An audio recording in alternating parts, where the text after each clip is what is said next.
You think you're calm until you're not. Until the diagnosis comes back, until the call comes in the middle of the night, until the job disappears, until the relationship ends, until the crisis you didn't see coming crashes into your life, and suddenly, all that peace you thought you had, all that centeredness you claimed to possess, it evaporates in seconds, and you realize, with brutal clarity, that you were never actually calm. You were just never tested, because calm isn't what you feel when everything's fine. Calm is what you maintain when everything's falling apart. And 99% of people, they fail at this. Not because they're weak, not because they lack intelligence, but because they fundamentally misunderstand what calm actually is. They think it's a feeling, something that happens to you, when actually it's a discipline, something you build long. Before you need it, the Stoics knew this. They lived through wars, plagues, betrayals, impossible situations, and yet they maintained their composure, not because they were superhuman, but because they trained for chaos. They prepared for disaster. They built the mental architecture that holds when everything else collapses. And if you're reading this, if you're still here, then you know you need this too, because you've been tested, and you broke, or you haven't been tested yet. And you're smart enough to know that calm claimed but never tested is just another lie you tell yourself. And when the worst comes, and it always comes, you want to be the one who doesn't shatter, who doesn't spiral, who doesn't lose themselves in the chaos.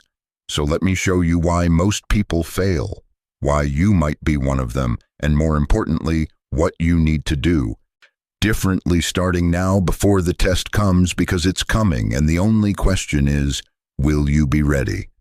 Let me tell you what happens to most people when crisis hits first. There's shock, that moment of disbelief where your brain can't process what's happening, can't accept that this is real, and in that shock, in those first few seconds, you lose your footing, you lose your center, and most people never get it back. They go from shock to panic, from panic to reaction, from reaction to a spiral that consumes them. And by the time they try to grab control, by the time they try to think clearly, they're already 6 steps down a path. They didn't choose being pulled by emotions they can't manage. And the damage is done, not because the crisis was insurmountable, but because their response made it worse, because they had no training, no framework, no practiced ability to stay steady when the ground shook. And here's what nobody tells you. Here's what they don't want you to know. The crisis doesn't care if you're calm or not. It's happening either way. The diagnosis exists. The job is gone. The person left the thing you feared. It's real, and your panic, your anxiety, your emotional spiral, none of that changes at all. It does is ensure that you face it from the weakest possible position, scattered, reactive, powerless. And that's the first reason people fail. They think calm is about controlling the situation, when it's actually about controlling themselves.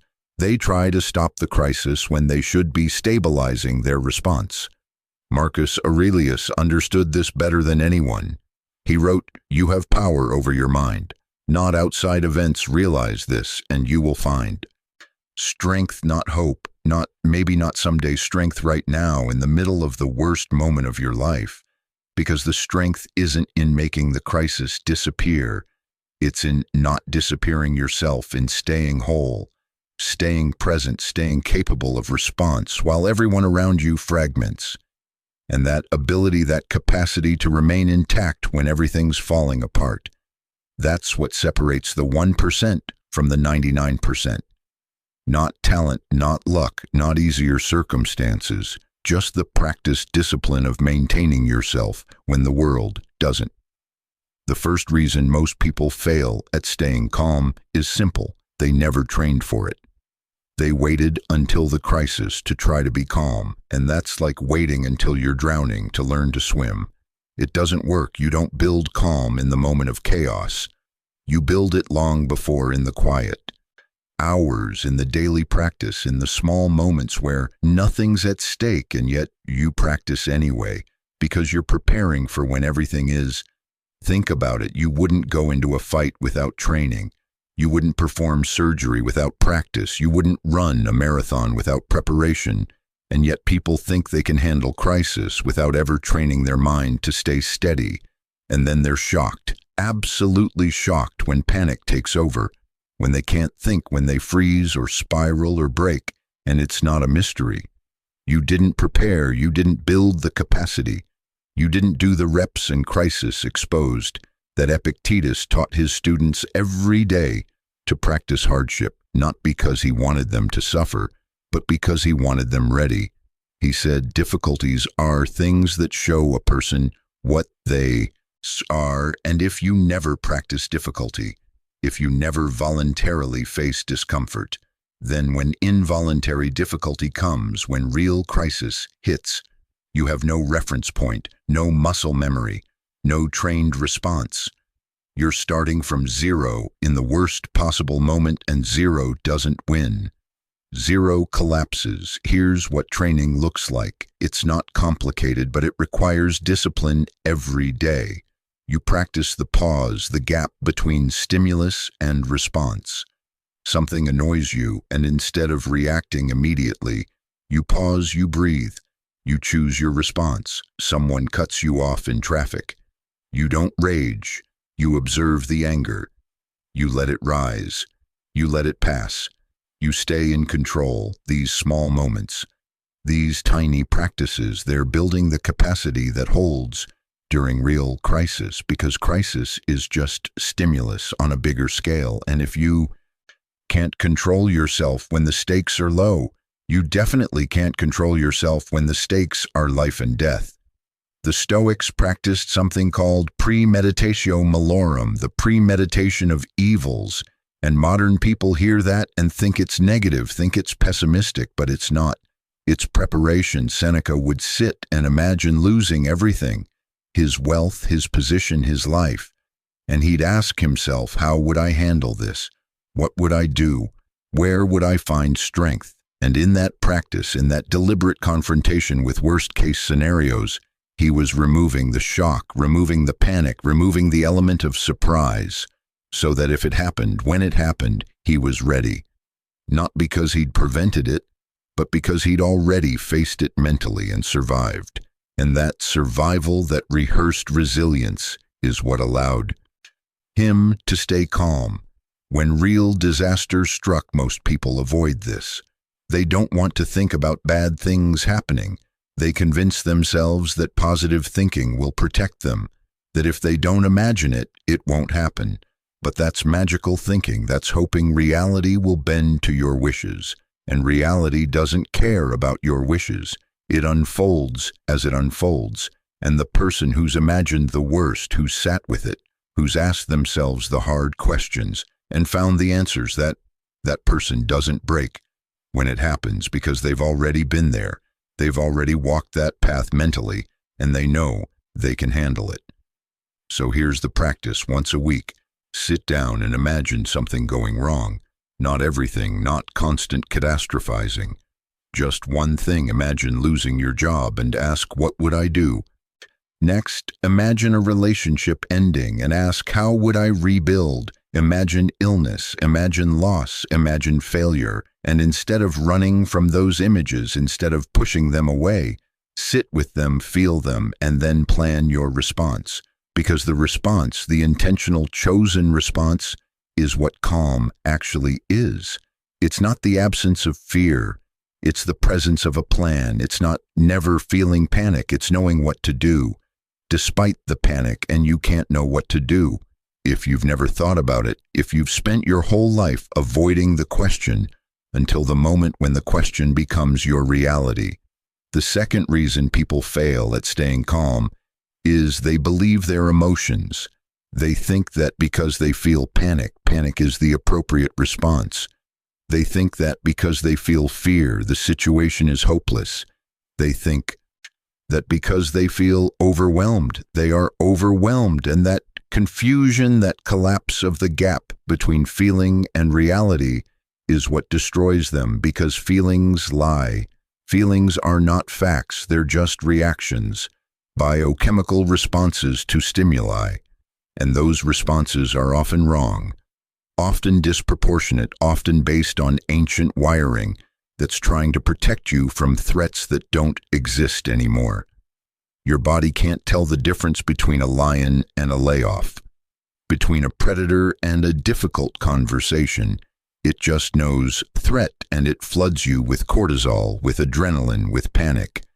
And if you believe that panic, if you think it's telling you something true about the situation, you will act from it, and acting from panic is how you make everything worse.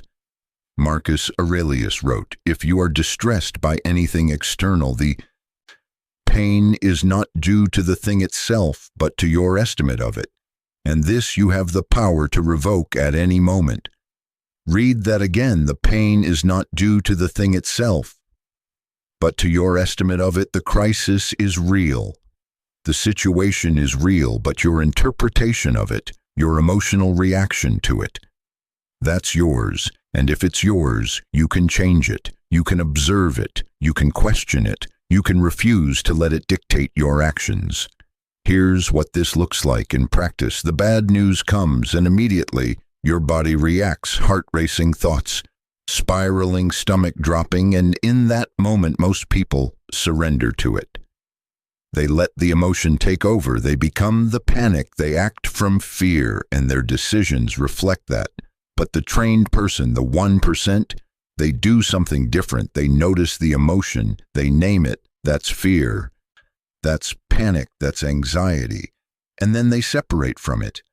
They observe it like a weather pattern, like something happening to them, not something they are. And in that separation, in that tiny gap between feeling and identity, they find space to think space, to choose space to respond instead of react. Epictetus taught this. He said, "It's not things that disturb us, but our judgments about things." And your judgment in the moment of crisis, your interpretation of what the emotion means, that's what determines whether you stay calm or fall apart. You can feel fear and still act with courage. You can feel panic and still think clearly.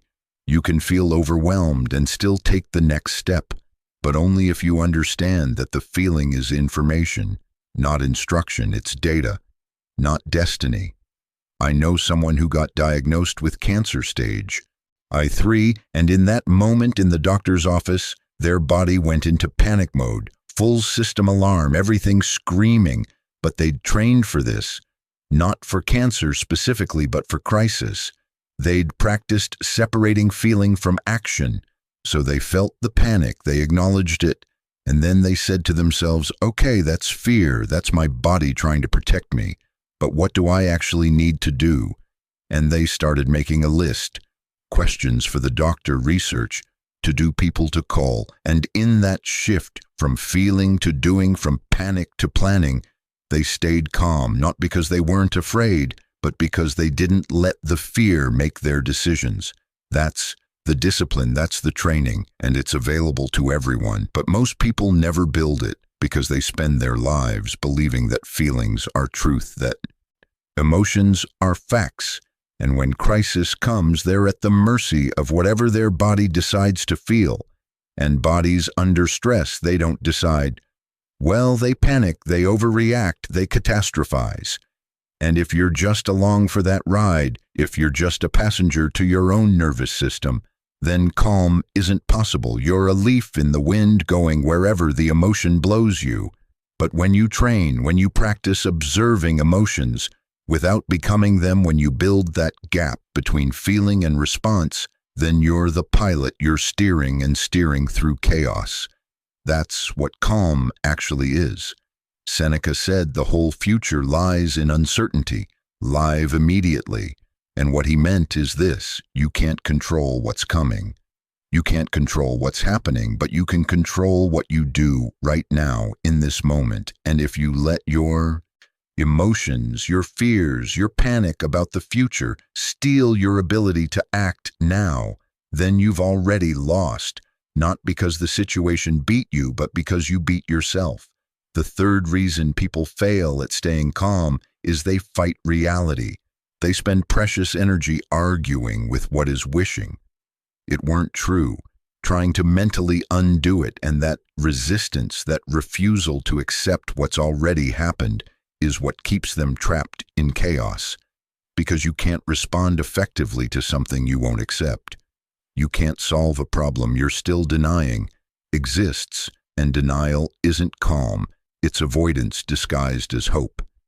Here's what this looks like. The crisis hits, and instead of accepting it, instead of saying, okay, this is happening, what do I do? People get stuck in the why. Why did this happen? Why me? Why now? And those questions, those backward-looking, blame-seeking, powerless questions, they don't help. They don't move you forward. They don't solve anything. They just keep you spinning in a loop of victimhood, of resentment, of wishing things were different.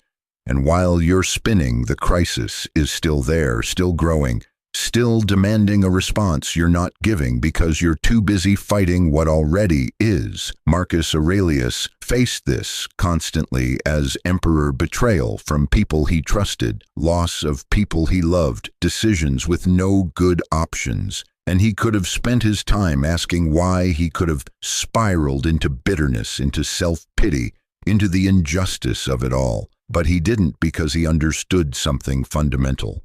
Acceptance isn't agreement, it's acknowledgement. It's not saying I like this or this is fair. It's saying this is real, this is happening, and now I must respond. He wrote, "The art of living is more like wrestling than dancing, because in wrestling you must stay on your feet and be ready for unforeseen attacks." And that readiness, that ability to respond to what's actually happening, instead of what you wish was happening, that's what keeps you calm, because calm doesn't come from pleasant circumstances. It comes from alignment with reality, whatever that reality is. Epictetus taught this as the core of Stoicism.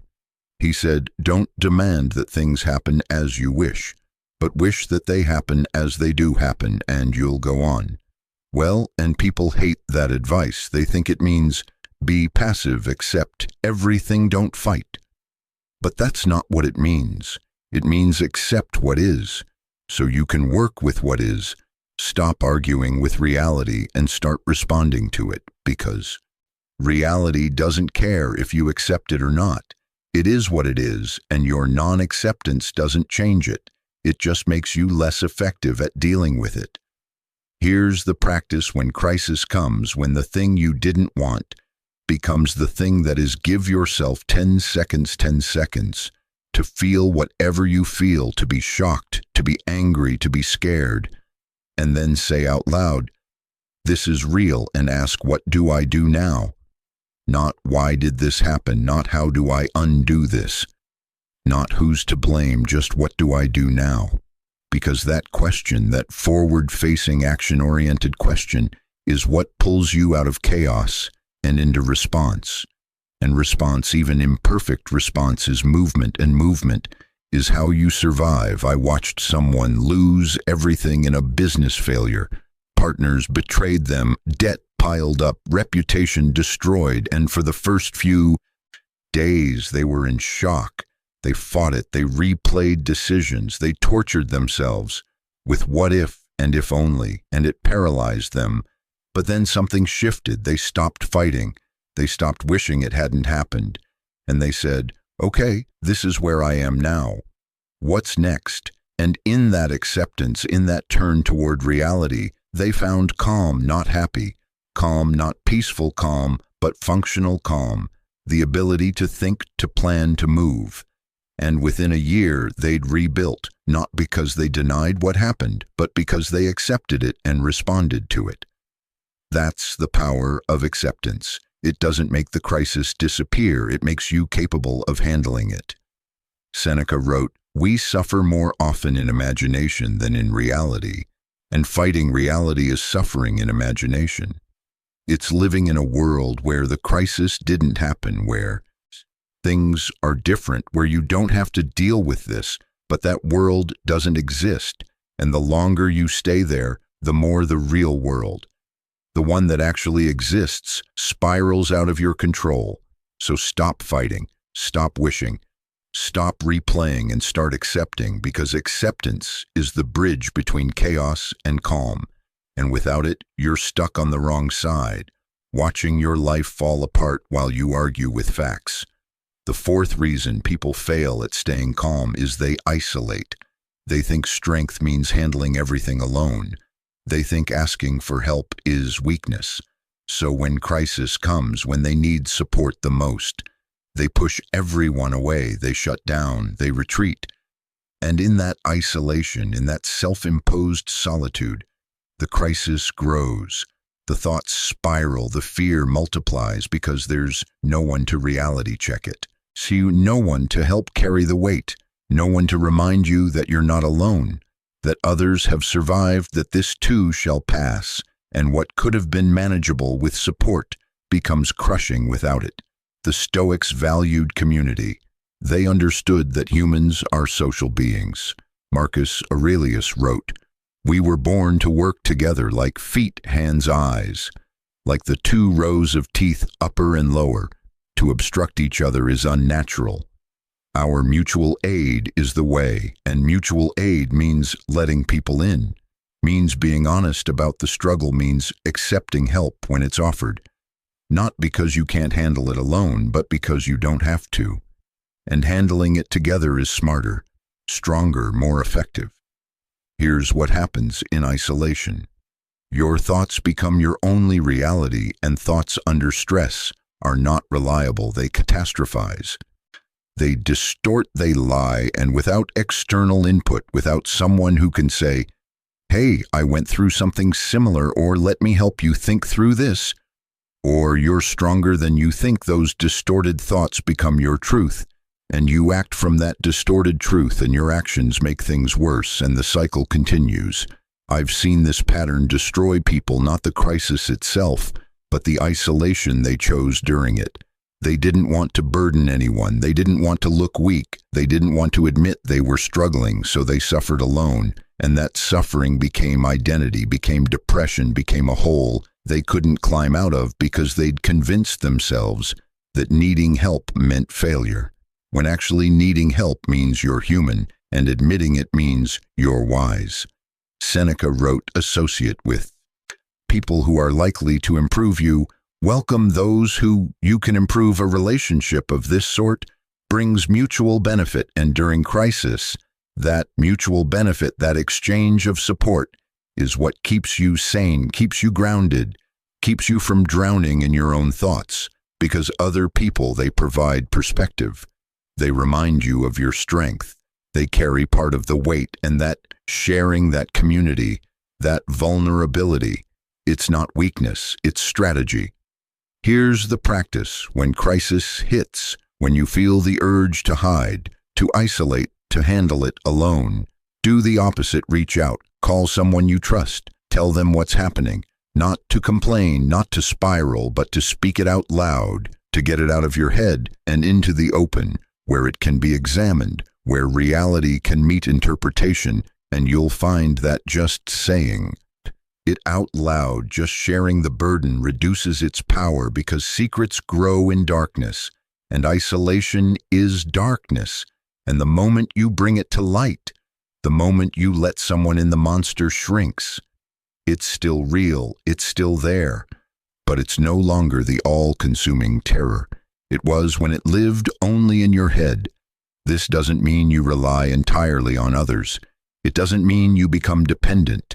It means you recognize that strength includes knowing when to ask for help, when to let others carry part of the weight, when to accept that you don't have to face everything alone. The lone wolf dies, the pack survives, and crisis is not the time to prove your independence. It's the time to leverage your connections, your community, your relationships, because they exist for this, for the hard times, for the moments when you can't see clearly, because you're too close to the chaos, and they can see for you until you can see. Again, Epictetus said, "We have 2 ears and 1 mouth, so that we can listen twice as much as we speak." And in crisis, listening matters. Talking to someone who's been through it, listening to their experience, their wisdom, their survival. That's data. That's hope. That's proof that what feels impossible is actually survivable. And that proof, that external validation that you'll make it through. Sometimes that's what tips the scale between giving up and pushing forward. So don't isolate, don't retreat, don't hide. Reach out, let people in, accept help, and discover that calm isn't something you achieve alone, it's something you maintain with support. The fifth reason people fail at staying calm is they forget who they've been. They let the crisis define them. They let the worst moment erase all the other moments, all the times they were strong, all the times they persevered, all the evidence that they're capable. And in that forgetting, in that collapse of identity, they become small. They become the crisis. They lose the thread of who they are, and without that thread, without that core identity, they have nothing to hold on to, nothing to anchor them, nothing to remind them that they've survived before, and they'll survive again. Marcus Aurelius practiced this daily. He'd remind himself of his principles, of his character, of who he was beneath the role, beneath the crisis, beneath the chaos. He wrote at dawn, when you have trouble getting out of bed, tell yourself, I have to go to work as a human being. What do I have to complain of if I'm going to do what I was born for? He wasn't denying the difficulty. He was reminding himself of his identity, of his purpose, of who he was at his core, and that remembering, that anchoring, is what allowed him to stay steady when everything around him shook, because he knew who he was, and crisis couldn't change. That crisis could test it, could challenge it, could push against it, but it couldn't erase it because he wouldn't let it. Here's what this looks like in practice before crisis comes. You define yourself not by what you do, not by your circumstances, but by your character, by your values, by who you are, when everything's stripped away. Maybe you're someone who faces hard things. Maybe you're someone who doesn't quit. Maybe you're someone who helps others. Even when you're struggling, whatever it is, you define it, you claim it, you write it down, and then when crisis comes, when the identity attack happens, when the crisis tries to tell you you're weak, you're broken, you're finished, you pull out that definition and you read it and you remember, no, this is who I am, and this crisis, this moment, this hardship, it doesn't change that, it tests it, and I'm going to prove it's true. I know someone who went through a divorce, brutal, painful, unexpected, and in the middle of it, they started to believe what their ex said, that they were unlovable, that they were the problem, that they'd always be alone, and that belief, that internalized narrative was destroying them until someone reminded them who told you that, who defined you that way, and they realized they'd let one person's opinion during their worst moment erase years of evidence that they were kind, that they were loyal, that they were worth loving, so they made a list every time. They'd been there for someone every time they'd shown up, every time they'd loved well, and they read that list every day, and slowly the truth reasserted itself. The crisis didn't define them, their character did, and their character was solid. Seneca taught that difficulties are things that show what men are, and what they show is not what you become during crisis, but what you already were that crisis reveals. And if crisis reveals that you quit, that you break, that you lose yourself, then that's information, that's feedback that you need to build something stronger. But if crisis reveals that you endure, that you adapt, that you stay true to your values even when it costs you, then that's who you are. And remembering that, holding on to that, is what calm rests on, because calm isn't the absence of crisis. It's the presence of identity that survives crisis. Here's the deeper layer. Your identity can't be built on external things, on your job, your relationship, your status, your success, because those things can be taken, and when they're taken, if that's all you are, then you disappear. But if your identity is internal, if it's based on character, on values, on who you are when no one's watching, then crisis can take everything external, and you're still whole, you're still you. And that wholeness, that intact identity, is what allows you to respond, to rebuild, to move forward. Because you haven't lost yourself. You've just lost circumstances, and circumstances change, but character endures if you let it. Epictetus said, "It's not what happens to you, but how you react to it that matters, and how you react is determined by who you are, and who you are is determined by what you practice, what you value, what you refuse to compromise. So before crisis comes, build that foundation. Know yourself, define yourself in terms that can't be taken, and then when crisis comes, when it tries to redefine you, you'll have something to hold on to, something solid, something true, and that something is what keeps you calm when everything else falls apart.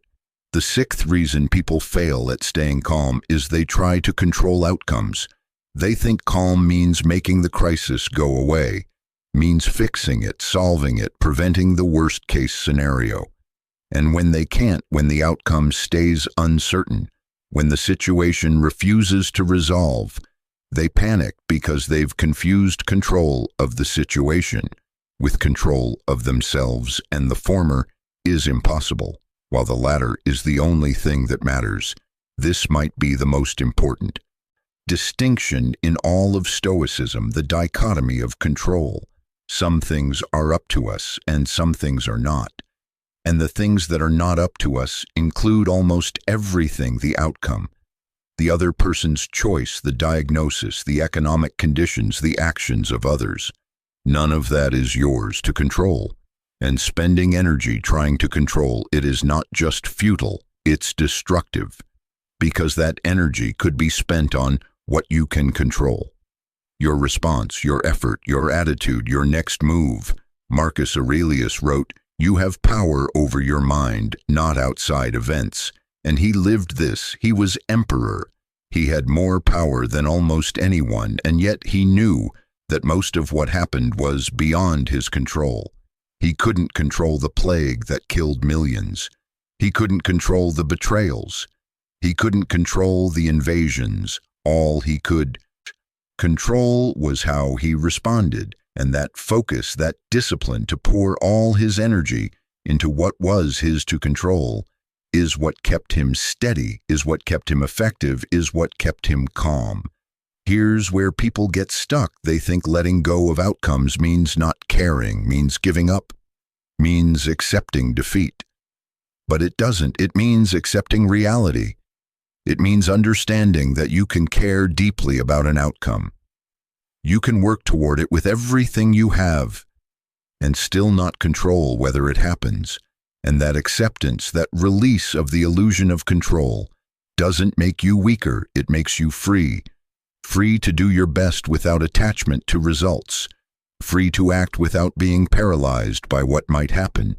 Free to stay calm because your calm doesn't depend on the crisis. Resolving the way you want it depends on you doing what's yours to do. Epictetus used this analogy. You're an actor in a play, and the playwright assigns your role. If it's a short role play, it will. If it's a long role play, it will. If you're meant to play a beggar, play the beggar skillfully. The point isn't the role. The point is how you play it. And in crisis, the role is often difficult, often painful, often not what you would choose. But the quality of your performance, the integrity of your response, the calm with which you move through it, that's yours, and that's what matters. I've seen people destroy themselves trying to control outcomes, trying to force situations, trying to make reality bend to their will, and it never works. And the harder they push, the more they spiral, because they've made their peace dependent on something outside their control. And peace dependent on externals isn't peace. It's just temporary comfort that evaporates the moment circumstances shift. But the people who stay calm, the 1%, they've learned to separate effort from outcome. They give everything they have to what they can control, and they release everything they can't. And in that release, in that surrender, not of effort, but of attachment, they find a calm that nothing can touch, because it's not dependent on anything external. it's internal. It's rooted in the one thing they actually control themselves. Seneca wrote, "True happiness is to enjoy the present without anxious dependence on the future, and anxious dependence on the future is exactly what trying to control outcomes creates. You can't enjoy now, you can't be present now, because you're so attached to a future that might not come, that probably won't come exactly as you imagine it. So here's the practice when crisis hits, when the outcome is uncertain, when you don't know how it will end. Ask yourself two questions. What can I control in this situation? And am I doing everything in my power with that? If the answer is yes, then let the rest go. Not because you don't care, but because caring about what you can't control doesn't help. It just drains you. It fragments your energy. It steals your calm. And you need that calm. You need that focus. You need that energy for the things you can actually influence. So give your best to what's yours and release what isn't. And watch how in that release, you find steadiness, you find clarity, you find calm, not because the crisis resolved, but because you stopped making your peace dependent on whether it did. The final reason people fail at staying calm is the most fundamental. They've never built a philosophy they're living on default settings, on reactions, on patterns they inherited, on cultural conditioning they never questioned. And when crisis comes, when they need a framework, a set of principles, a North Star to guide them, they have nothing. They're just reacting, just surviving, just making it up as they go. And that absence, that philosophical void, is what makes calm impossible, because calm requires foundation, and foundation requires philosophy. Marcus Aurelius, Epictetus, Seneca, they didn't stay calm because they were naturally calm people. They stayed calm because they'd built a philosophy, a framework for understanding reality, for interpreting events, for choosing responses. And when crisis came, they didn't have to figure out what to do. They already knew because they'd thought about it, they'd practiced it, they'd internalized principles that guided them automatically.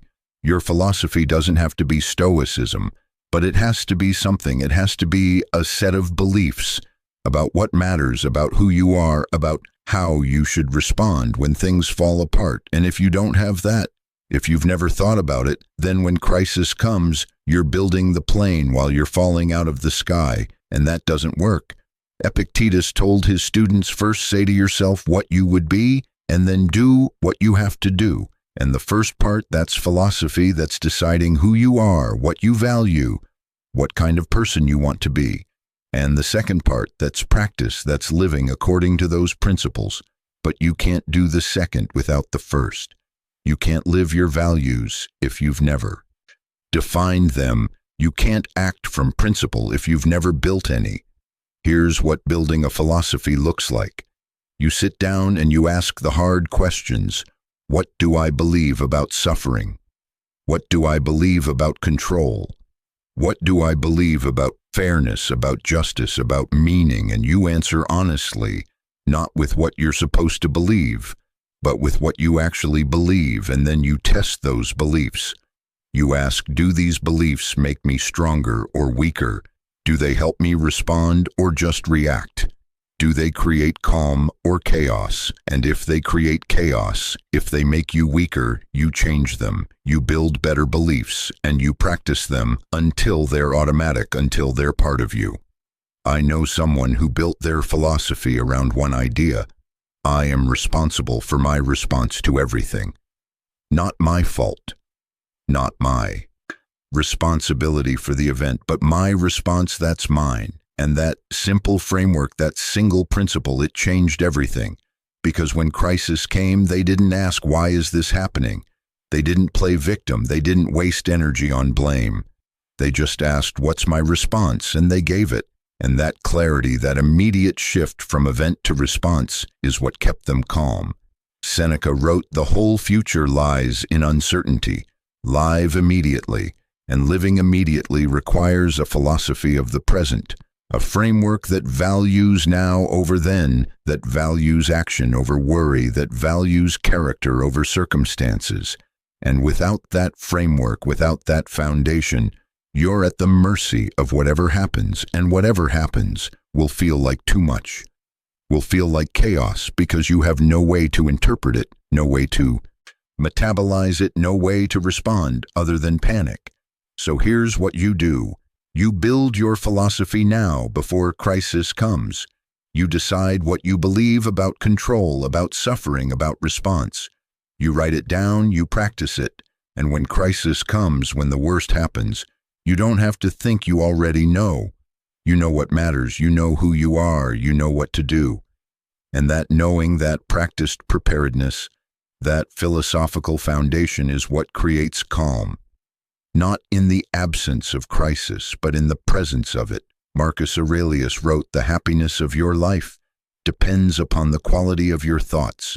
And quality doesn't come from hoping, it comes from training, from building, from practicing daily in small ways, so that when the big moment comes, you're ready.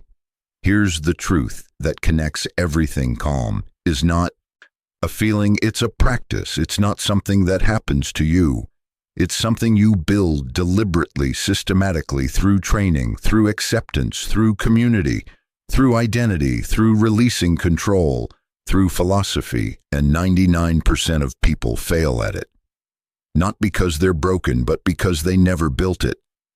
They waited for crisis to teach them. And crisis is the worst teacher, because it teaches through pain, through loss, through consequences. You can't undo, but you don't have to learn that way. You can learn now in the quiet, in the preparation, in the practice. You can build the capacity for calm before you need it, and when you do, when you've done the work, when you've laid the foundation, then when the worst comes, and you won't fall apart, you won't spiral, you won't lose yourself in the chaos. You'll stand, you'll breathe, you'll respond, and in that response, in that maintained composure, in that refusal to break, you'll discover something that most people never find. You'll discover that you're stronger than you thought, that you're more capable than you believed, that calm wasn't a gift you were born with. It was a skill you built, and that skill, that practiced capacity to stay whole when everything's falling apart. That's what the 1% have. That's what separates those who survive crisis from those who are destroyed by it. Not strength, not luck, not easier lives. Just preparation, just practice, just the wisdom to build the foundation before the storm. Epictetus said, "It's not what happens to you, but how you react to it. That matters, and how you react is not random. It's not luck, it's trained. It's the result of thousands of small choices made in moments that didn't seem important, but were, because they were building. You building the capacity to stay calm, when calm is the only thing between you and total collapse. So start now, start today. Start with one practice, pick one. Maybe it's premeditation of evils. Maybe it's observing your emotions. Maybe it's defining your identity. Doesn't matter which one matters, that you start, that you train, that you prepare. Because crisis is coming, maybe not if, when, and when it comes. The only question is, will you be one of the 99% who break or the 1% who hold? And that answer, that outcome, it's being decided right now, in this moment, by what you choose to do next. Stay focused, stay grounded, and remember, calm is not the absence of chaos. It's your refusal to join it. It's not weakness, it's trained strength. It's not luck, it's preparation, and it's available to you right now if you're willing to build it. So build it, practice it, earn it. Because when the worst comes, and it will, you don't want to be learning. You want to be ready, and ready means calm, means clear, means capable of response, and that capacity. It starts now, not when you need it, but when you don't. That's when you build it, and that's how you become the 1% who don't fail.